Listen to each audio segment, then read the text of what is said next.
अस्सलाम वालेकुम। उम्मीद करती हूँ आप सब खैरियत से होंगे। जैसा कि हमने अपनी पिछली वीडियो में पढ़ा था सेंटेंस किसे कहते हैं, आज मैं आपको बताऊंगी कि सेंटेंस की दो किस्में होती हैं, एक सब्जेक्ट और एक प्रेडिकेट। चलिए आगे बढ़ते हैं कि सब्जेक्ट किसे कहते हैं और प्रेडिकेट किसे कहते हैं। अच्छा जी, आज का हमारा टॉपिक है सब्जेक्ट। सब्जेक्ट किसे कहते हैं? File. Somebody or something that does work or has a state in a sentence is called to be subject. Subject कहते हैं जुमले में काम करने वाले को या फिर जुमले में जो काम कर रहा है उसकी हालत बताने वाले को, यानी जुमले में जो काम कर रहा है वो काम करने वाले को हम पहचानेंगे कि ये सब्जेक्ट है। और प्रेडिकेट किसे कहते हैं? प्रेडिकेट कहते हैं Predicate is the part of that sentence that tell us something about subject. Predicate कहते हैं जुमले में काम करने वाले के बारे में बताने वाला या खबर देने वाला, यानी जुमला है और उसके जुमला अभी मिसाल के तौर पर जुमला है He is reading book। अब he है सब्जेक्ट, बाकी का सारा है प्रेडिकेट। ठीक है, आगे मैं इसकी मिसाल देके आपको समझाती हूँ। अच्छा जी, जुमले से पहचानते हैं, जैसा कि सना इज रीडिंग न्यूज़पेपर। सना कौन है? सना है सब्जेक्ट। सना सब्जेक्ट है क्योंकि बाकी का जो सारा का सारा जुमला है वो प्रेडिकेट कहलाएगा।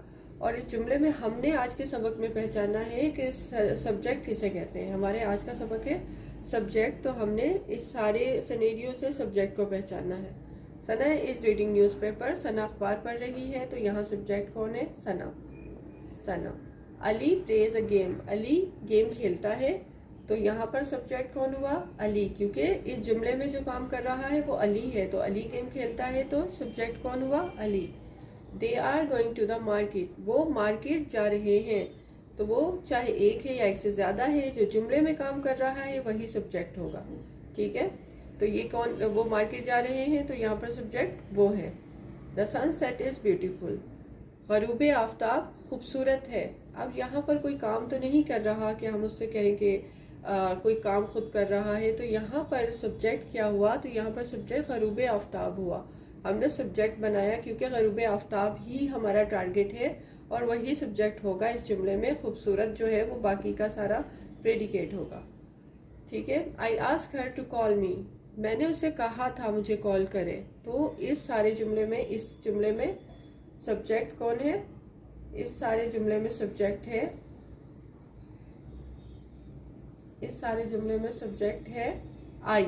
आई ask her to call me, मैंने उसे कहा था कि मुझे कॉल करे, तो मैं क्या हूँ इस जुमले में? मैं इस जुमले में हूँ सब्जेक्ट। फॉर एग्जाम्पल, हमें कैसे पता चलेगा कि जुमले के अंदर सब्जेक्ट को हम कैसे पहचानेंगे? How do we know what is subject in the sentence? Okay, अब यहाँ पर मैंने लिखा है सना इज कुकिंग फूड।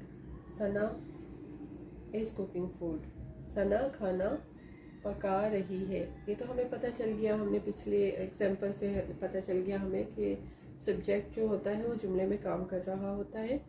और यहाँ पर है, यहाँ पर तो हमें पता चल गया कि सना खाना पका रही है। और जो एक स्टेट होता है, हालत से पहचानना होता है, सना इज़ ब्यूटीफुल गर्ल, सना एक खूबसूरत लड़की है, ये भी सेंटेंस है और इसमें भी सब्जेक्ट जो है वो सना ही है।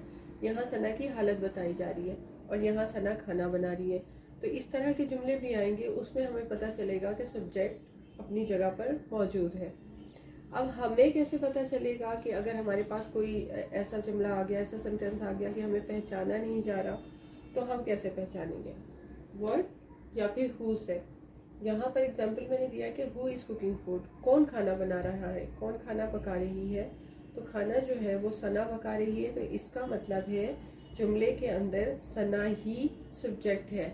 हु इज़ ब्यूटीफुल, कौन है खूबसूरत, तो यहाँ पर हमें पहले जुमले में पता चला कि सना ही खूबसूरत है, तो इसका मतलब है सब्जेक्ट को पहचानने के लिए हमें खुद से सवाल करना पड़ेगा कि इस जुमले में खाना कौन पका रहा है, तो सना पका रही है, और खूबसूरत कौन है, तो सना है। तो इससे हमें पता चल जाएगा, खुद ही अपने आप से हम जुमले से पहचानेंगे, सेंटेंस के अंदर से ही पहचान लेंगे कि हम खुद से सवाल करके, जुमले से ही सवाल करके पहचानेंगे कि कौन खूबसूरत है और कौन खाना बना रही है। अब हम वर्ड की मिसाल देते हैं, जैसे हु और वर्ड का मैंने आपको एग्जांपल दिया। तो यहाँ पर है what is your favourite meal, तुम्हें खाने में क्या पसंद है। Burger is my favourite meal, burger जो है वो मुझे खाने में पसंद है। तो इस सेंटेंस में वर्ड के हिसाब से हमने पूछा कि खाने में तुम्हें क्या पसंद है, तो हमें पता चला कि खाने में हमें बर्गर पसंद है। तो बर्गर इस सेंटेंस में क्या हुआ, सब्जेक्ट हुआ। ठीक है, बर्गर जो है वो सब्जेक्ट है, मुझे बर्गर पसंद है। What is your favourite meal, burger is my favourite meal. तो बर्गर इस सेंटेंस में सब्जेक्ट, इस सेंटेंस में बर्गर जो है वो सब्जेक्ट हुआ। ठीक है, समझ आ गई होगी आपको। और कोई बात अगर नहीं समझ आई हो तो आप मुझसे कमेंट्स में ज़रूर पूछिएगा। बहुत शुक्रिया वीडियो देखने का, अपना ख्याल रखिएगा। अल्लाह हाफिज़।